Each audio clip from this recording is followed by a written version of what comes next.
Hello Parth. Parth a point of genius channel पर आप सभी का मेरी तरफ से स्वागत है। कहते हैं कि अगर प्रयास सार्थक है तो हे पार्थ, स्वयं कृष्ण तेरा सारथी है। इसी प्रयास की कड़ी में मैं आप लोगों के लिए एक बहुत ही शानदार और छोटा सा बहुत ही उपयोगी वीडियो लेकर के आया हूँ। एनएमएमएस एग्जाम 2021 जो 2021 में पेपर हुआ था, उसके 4 भाग हैं। उस 4 भाग में से एक पार्ट जो है वो सोशल स्टडी सब्जेक्ट से सीधा जुड़ा हुआ है, 8वीं क्लास की। जो कैंडिडेट न्यूली अपने कंपटीशन की तैयारी करना स्टार्ट कर रहे हैं, चाहे वो किसी भी लेवल के हों, उन सभी विद्यार्थियों के लिए, उन सभी कंपटीटर्स के लिए एक उपयोगी बात यह है कि जो एनसीईआरटी की बुक्स पढ़ना चाहते हैं, तो मैं उनको ये बता देना चाहता हूँ कि 8वीं क्लास की एनसीईआरटी की बुक में से ये सभी क्वेश्चन सिलेक्टेड हैं जो एनएमएमएस एग्जाम 2021 में शामिल किए गए हैं। मैं प्रयास करूंगा कि आप लोगों को सभी क्वेश्चंस बहुत अच्छे से एक्सप्लेन करके और ये सॉल्यूशन मैं आप तक पहुंचा सकूं। ध्यानपूर्वक देखना है, ध्यान से देखना है। एक क्वेश्चन के साथ 2-4 और क्वेश्चन भी जुड़े हुए होते हैं। उन सभी क्वेश्चंस को अगर आप केयरफुली सुनते हो, देखते हो, तो आपके इन फ्यूचर बहुत ज़्यादा उपयोगी साबित होंगे। देखिए, स्टार्ट करें। चलो, वीडियो को बहुत ही ध्यान से देखना है, अंत तक देखना है, और इस वीडियो की जितनी उपयोगिता आप लोगों के लिए अच्छी बन सके, मैं उतनी उपयोगी बनाने की आप लोगों के लिए कोशिश करूंगा। पहला क्वेश्चन दिया है, the example of renewable resources is, नवीनीकरण संसाधनों का एक उदाहरण है। तो ऐसे संसाधन का सिलेक्शन करना है अपने को जो नवीकरणीय है। तो कोयला ये नवीकरणीय नहीं है, पेट्रोलियम ये नवीकरणीय नहीं है। नवीकरणीय संसाधन वो होते हैं जिनको हम रिन्यू कर सकें, दोबारा से काम में लेने के लिए उनको रिन्यू कर सकें, दोबारा से नया बना सकें। प्राकृतिक गैस ये रिन्यूएबल नहीं है, लेकिन पवन ऊर्जा, जितनी हम ऊर्जा बनाते हैं, काम में लेते हैं, दूसरे दिन उतनी ही ऊर्जा का हम दोबारा से कलेक्शन कर सकते हैं, संचय कर सकते हैं। दूसरा क्वेश्चन है, when is water day celebrated, जल दिवस कब मनाया जाता है? तो निश्चित तारीख है, याद रखने वाली है, मेमोराइज करने वाला दिन है। 22 मार्च का दिन जल दिवस के रूप में मनाया जाता है। 22 मार्च, शायद 22 अप्रैल जो है वो पृथ्वी दिवस है। तीव्र ढालों पर मृदा अपरदन को रोकने के लिए सर्वाधिक उपयुक्त विधि कौन सी है? तीव्र, क्वेश्चन को देखिए, बहुत शानदार क्वेश्चन दिया है, समझने वाला क्वेश्चन दिया है। तीव्र ढालों पर, यानी पर्वतीय क्षेत्र जो होते हैं, वहां पर जो पहाड़ों की ढाल होती है, उस ढाल को रोक करके कृषि की जाती है। तो पहाड़ों को एक प्रकार से सीढ़ीनुमा बना लिया जाता है, ताकि पहाड़ों से उतरने वाला पानी जो है उसके साथ मिट्टी का अपरदन कम से कम हो सके। तो उसके लिए सबसे बढ़िया जो विधि है वो है वेदिका कृषि। कौन सी है? टेरिस फार्मिंग, वेदिका कृषि। अधात्विक खनिज का उदाहरण बताना है आपको। क्वेश्चन दिया है, the example of non metallic minerals.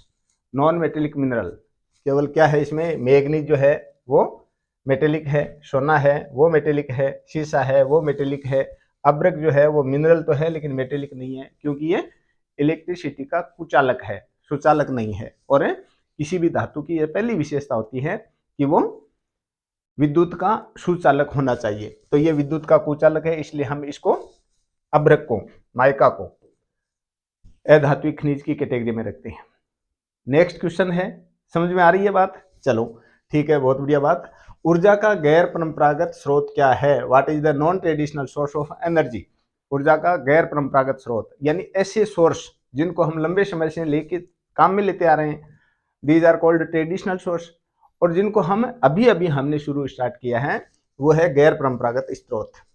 तो गैर परंपरागत स्रोत में पेट्रोलियम पुराना है, कोयला पुराना है, प्राकृतिक गैस पुराना है, लेकिन परमाणु ऊर्जा जो है, न्यूक्लियर पावर, ये गैर ट्रेडिशनल सोर्स में इसको काउंट किया जाता है।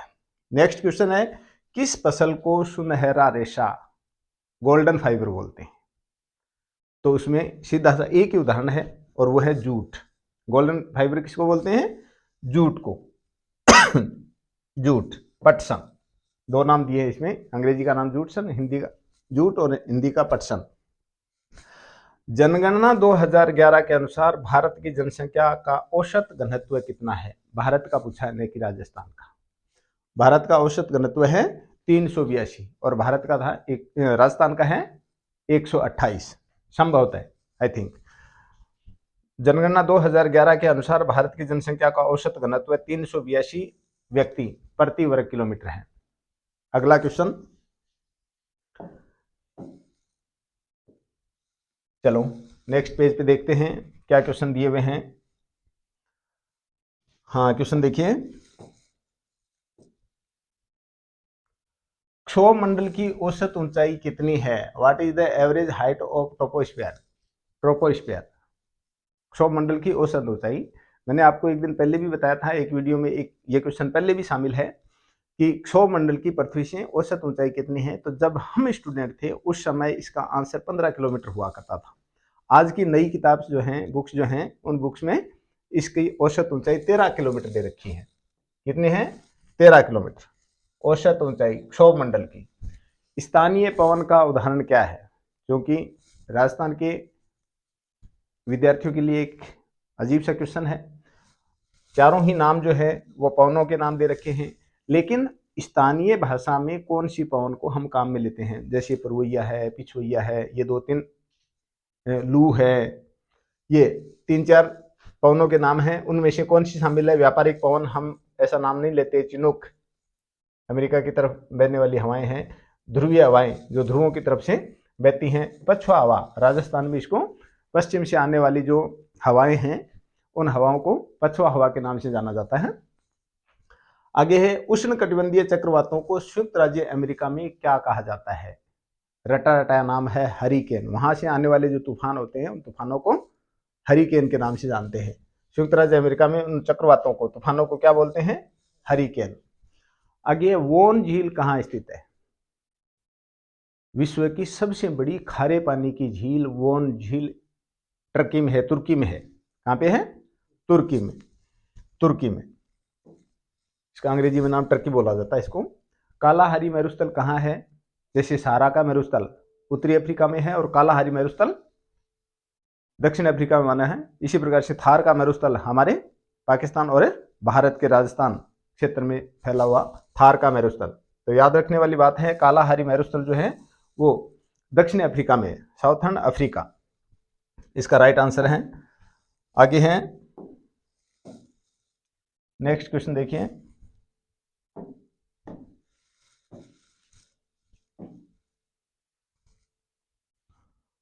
शानदार प्रश्न दिया है, याद रखना चाहिए हर स्टूडेंट को।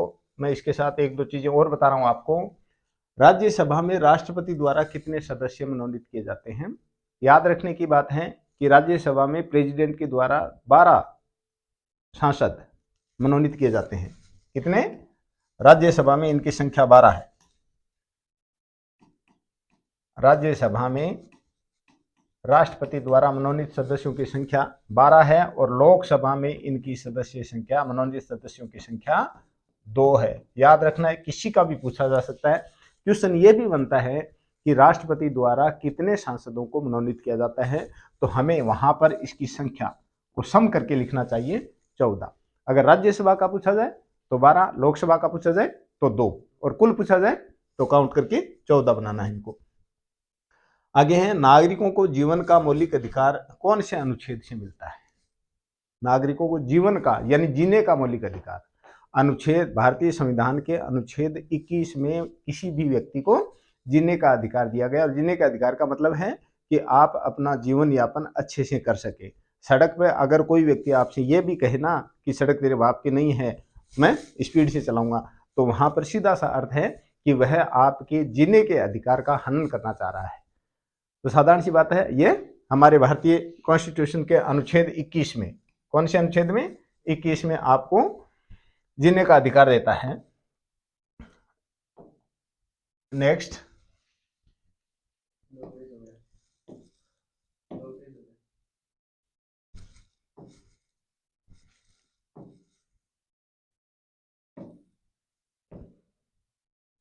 देखिए, संविधान की व्याख्या का अधिकार किसे दिया गया है? जुडिशरी सिस्टम जो है वो ही इंडियन कॉन्स्टिट्यूशन को और उसकी व्याख्या कर सकता है, एक्सप्लेन कर सकता है। क्या दिया है? संविधान की व्याख्या का अधिकार किसे दिया गया है? न्यायपालिका को। राजस्थान विधानसभा में निर्वाचन सदस्यों की संख्या, निर्वाचित सदस्यों की संख्या 200 है। आपसे यह पूछा जा सकता है कि सबसे कम किस राज्य में, तो सबसे कम है गोवा में, सॉरी विधायक, सबसे कम विधायक जो हैं वो कहां पे हैं, गोवा में, और सबसे अधिक यूपी में, उत्तर प्रदेश। किसी भी राज्य में सर्वाधिक विधायकों की संख्या यूपी में और सबसे कम गोवा में। अगर कोई और अपडेटिंग हुई है तो उसके विषय में मुझे पूरी जानकारी नहीं है, लेकिन जो हमने पढ़ा है उसके अकॉर्डिंग सबसे कम विधायक गोवा में और सर्वाधिक विधायक यूपी में है। राजस्थान में इनके सदस्यों की संख्या 200 है। राज्य सरकार का संवैधानिक मुख्य कौन होता है? याद रखने वाली बात है बच्चों कि किसी भी देश में, किसी अपने भारत की बात करेंगे, हमारे भारत देश में केंद्र में अगर संवैधानिक मुख्य देखा जाए तो केंद्र सरकार में संवैधानिक मुखिया की भूमिका राष्ट्रपति निर्वहन करता है और किसी भी राज्य में वो भूमिका राज्यपाल के द्वारा निभाई जाती है। राज्यपाल, राज्य सरकार का संवैधानिक मुख्य कौन हुआ? राज्यपाल। और अगर आपसे किसी सरकार का मुखिया या वास्तविक मुखिया पूछा जाए तो वास्तविक मुखिया केंद्र में तो प्रधानमंत्री होता है और किसी राज्य में मुख्यमंत्री होता है। क्वेश्चन कंफ्यूज करने वाले हैं, ध्यान रखना है। इसलिए भारत के राष्ट्रपति को रबड़ की मोहर कहा जाता है, क्योंकि वो केवल संवैधानिक प्रमुख होता है, उसके हाथ में ज्यादा अधिकार नहीं होते। विशेष अधिकार जो है वो कार्यपालिका, प्रधानमंत्री और प्रधानमंत्री के मंत्रिमंडल के हाथ में होते हैं। निम्न में से कौन संसद का अंग नहीं है?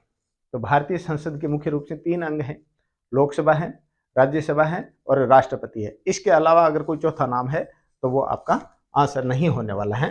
निम्न में से कौन संसद का अंग नहीं है? लोकसभा है, राष्ट्रपति है, राज्यसभा है, लेकिन राज्यपाल का संसद से कोई लेना देना नहीं होता और राज्यपाल की नियुक्ति राष्ट्रपति के द्वारा की जाती है। यह क्वेश्चन बार बार पूछा जाता है, याद रखनी है बात है। स्वच्छ भारत अभियान की शुरुआत कब हुई थी? पहली बार जब प्रधानमंत्री मोदी ने अपना कार्यभार संभाला था तो सबसे पहले जो कैंपेन शुरू किया था वो था स्वच्छ भारत अभियान, और 2 अक्टूबर गांधी जयंती के अवसर पर 2 अक्टूबर 2014 को यह कार्यक्रम स्टार्ट किया था। अगला क्वेश्चन है,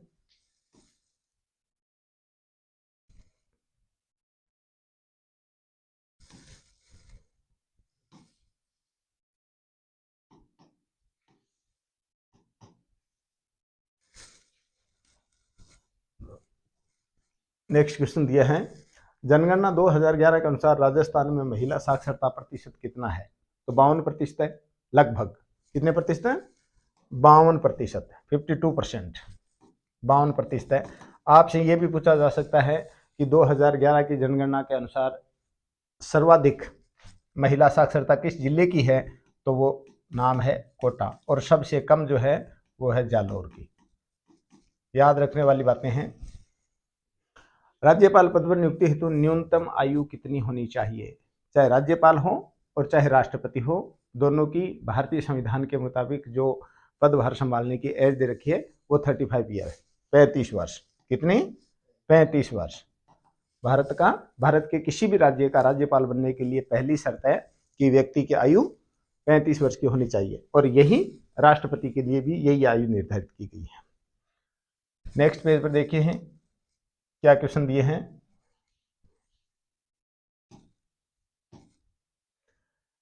निम्न में से दक्षिण भारत का प्रमुख राजवंश कौन सा था?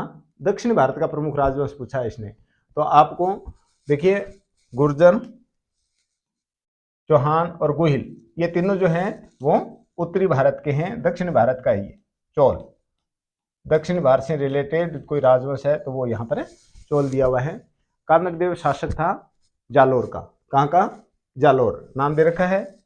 कहाँ का राजा था कानक देव? जालोर का। अलाउद्दीन खिलजी ने इसको हरा करके और उसके राज्य को हड़प लिया था, छीन लिया था। द्विवेद युद्ध कब हुआ था? महाराणा प्रताप और अकबर के बीच में 1576 में हल्दी घाटी का युद्ध हुआ था, और उसके बाद में जो बीच बीच में छोटी छोटी लड़ाइयां हुआ करती थी, उन लड़ाइयों को द्विवेद युद्ध के नाम से जाना जाता है, जिसमें महाराणा प्रताप के जो भील सिपाही थे वो भील सिपाही छापामार युद्ध पद्धति से कह सकते हो आप, पहाड़ी जो क्षेत्र था उन पहाड़ी क्षेत्रों में छुप करके रहते थे और समय समय पर अकबर की सेना पर वार करते थे। उसे द्वीर के युद्ध, राजस्थान का मैराथन भी कहलाता है। राजस्थान का मैराथन द्वीर के युद्ध को बोलते हैं। 1582 ईस्वी में शुरू हुआ था ये। सेना का हरावल दस्ता क्या होता है? मेरे हिसाब से हरावल दस्ता जो सेना की टुकड़ी को सबसे आगे जो मार्च पास्ट करता है, सबसे आगे जो चलता है, उस टुकड़ी को हरावल दस्ता बोलते हैं। पूरी तरह से मैं इसको एक्सप्लेन नहीं कर पाऊंगा। गागरोन का दुर्ग झालावाड़ में है, आज भी स्थित है और बहुत ही बढ़िया पर्यटक स्थल है। गागरोन का दुर्ग कहाँ स्थित है? झालावाड़ में। गागरोन का दुर्ग झालावाड़ में, देखिए।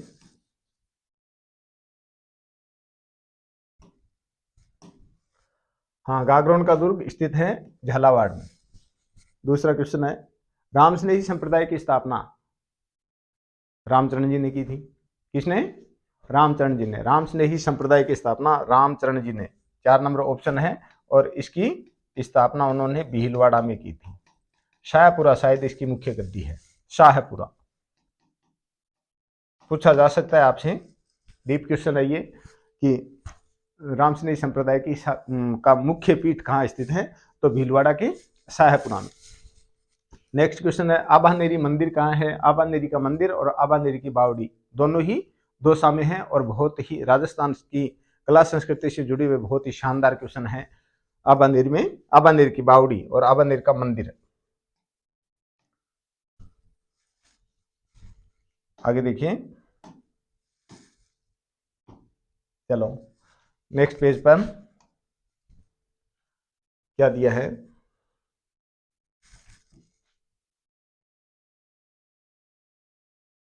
चैतन्य महाप्रभु का संबंध किससे है? राधा और कृष्ण के उपासक चैतन्य महाप्रभु, जिनका संबंध पश्चिम बंगाल से है। बंगाल से, कहां से? बंगाल से। प्लासी का युद्ध कब लड़ा गया था? 1757 के। याद रखने वाली बात है कि 1757 का जो साल है वो भारत के लिए एक प्रकार से काला दिवस था। अगर 1757 के प्लासी के युद्ध में क्लाइव हार जाता, सिराजुद्दौला जीत जाता, तो शायद अंग्रेजों के पैर भारत में ना जमते। लेकिन 1757 में क्लाइव, जो बहुत ही बुद्धिमान और दूरदर्शी अंग्रेज अधिकारी था, जिसने सिराजुद्दौला को हरा करके और पूरे बंगाल को का अधिग्रहण कर लिया था। रही से जो कमियां थी वो 1764 में जो दूसरा युद्ध हुआ था बक्सर का, उस बक्सर के युद्ध ने पूरी कर दी थी। तो उसी दिन से, यानी 1757 से लेकर के और 1857 तक एक मुश्त अंग्रेज बिना किसी झिझक के राज करते आए थे। 1857 यानी 1757 के 100 वर्षों के बाद में और भारतीयों ने अपनी आंखें खोली और क्रांति को जन्म दिया। तो 1757 में प्लासी का युद्ध हुआ था, 1764 में बक्सर का युद्ध हुआ था। दोनों ही भारतीय इतिहास की बहुत ही प्रसिद्ध घटनाएं हैं। विलय की नीति किसने अपनाई थी? इसको गोद निषेध प्रथा के नाम से भी जानते हैं। गोद निषेध नीति, गोद निषेध नीति।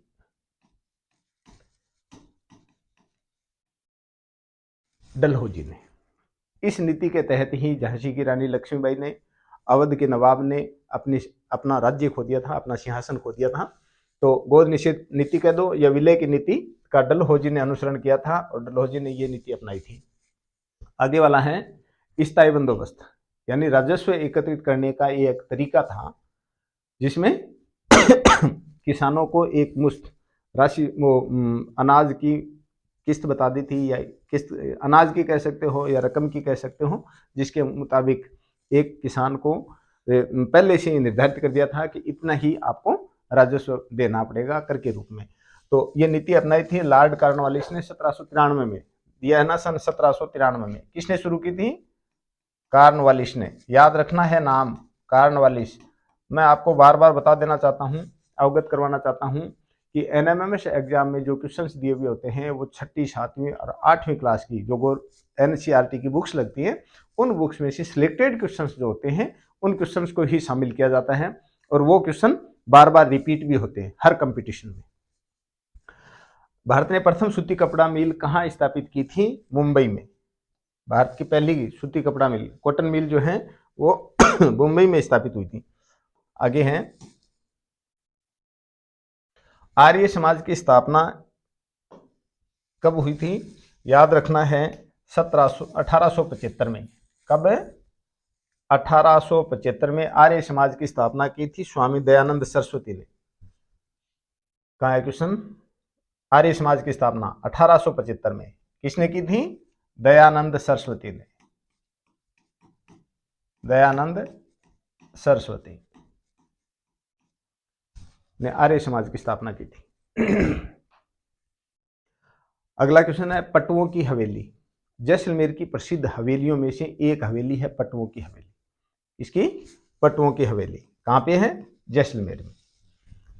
शानदार प्रश्न दिए हुए हैं। देखिए नेक्स्ट पेज पर क्या दिया है। चलो नेक्स्ट पेज पर मैथमेटिक्स के क्वेश्चन है। तो मैं सभी विद्यार्थियों का एक बार पुनः मेरे चैनल पर स्वागत करता हूँ। वीडियो देखने के लिए सभी को धन्यवाद देता हूँ और आग्रह करता हूँ कि आप मेरे चैनल को अगर आपने सब्सक्राइब नहीं किया है तो सब्सक्राइब करें, अपने साथियों के साथ वीडियो को लाइक और शेयर जरूर करें। धन्यवाद।